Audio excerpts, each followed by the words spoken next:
audience, let me say Assalamualaikum warahmatullahi wabarakatuh. I am Dewi Qurrota Ayunin from Junior High School 1 Pasirjambu, and I'm here for like Sambudas. In this good opportunity, I will tell you the story from Central Java with the title Bawang Merah and Bawang Putih. A long time ago, in a nice, quiet village, there lived a wealthy merchant. He lived together with his daughter, who was named Bawang Putih. This merchant's wife had long since passed away. The merchant was very fond of his daughter. She was obedient and kind-hearted.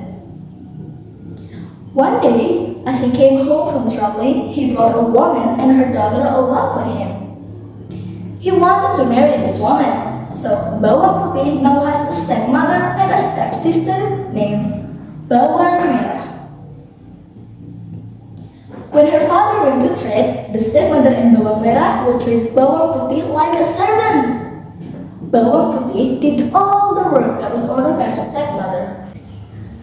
One day, Bawang Putih's father returned home and fell ill. She never left her father alone.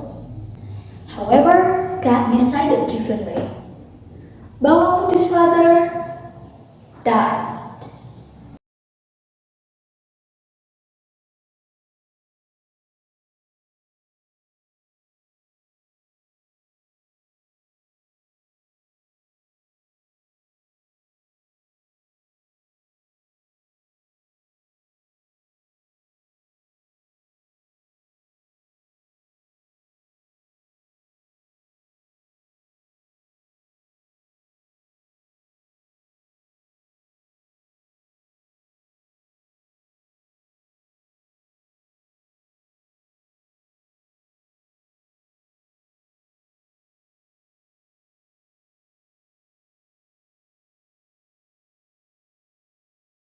The old grandmother will give her the red scarf with one condition.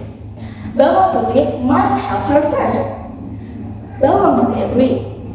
All day, she helped the grandmother cook, look for firewood, wash clothes, and clean the house. For Bawang Putih, all this work was easy because she was used to doing it. And finally, it was time for Bawang Putih to leave her home. The grandma gave her the shovel. On the table, there were both small and large pumpkins. Bawang Putih chose the small pumpkin because she also had to carry a basket full of clothes home. But remember, you can't open the pumpkin until you get home. Arriving at home, Bawang Putih was scolded by her stepmother and Bawang Merah. "Where have you been, Bawang Putih? How dare you go out without my permission?" "Forgive me, Mother. I was..."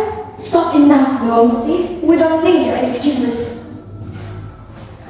They continued to beat her. Then they saw the pumpkin brought in by Bawang Putih. "Cut that pumpkin and cook it. We are starving because of you." Bawang Putih took a knife and split the pumpkin. But what a surprise! The pumpkin was full of sparkling and expensive jewelry. "Huh? Where did you get that pumpkin?" Bawang Putih then told them everything. "Oh, Bawang Putih, you should have chosen the large pumpkin. It would have had more jewelry."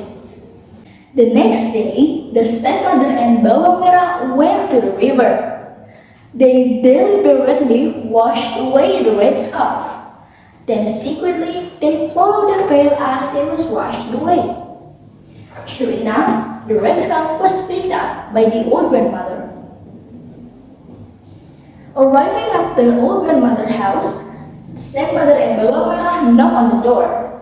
The old grandmother welcomed them warmly. Then, the stepmother and Bawang Merah pretended to be sad and asked about the red scarf. Just like Bawang Putih, the old grandmother will give them the shovel if they help her. The only way to get the pumpkin was to work to help the old grandma.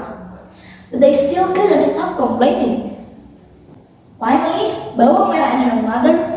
their work, the old grandma gave them a shower.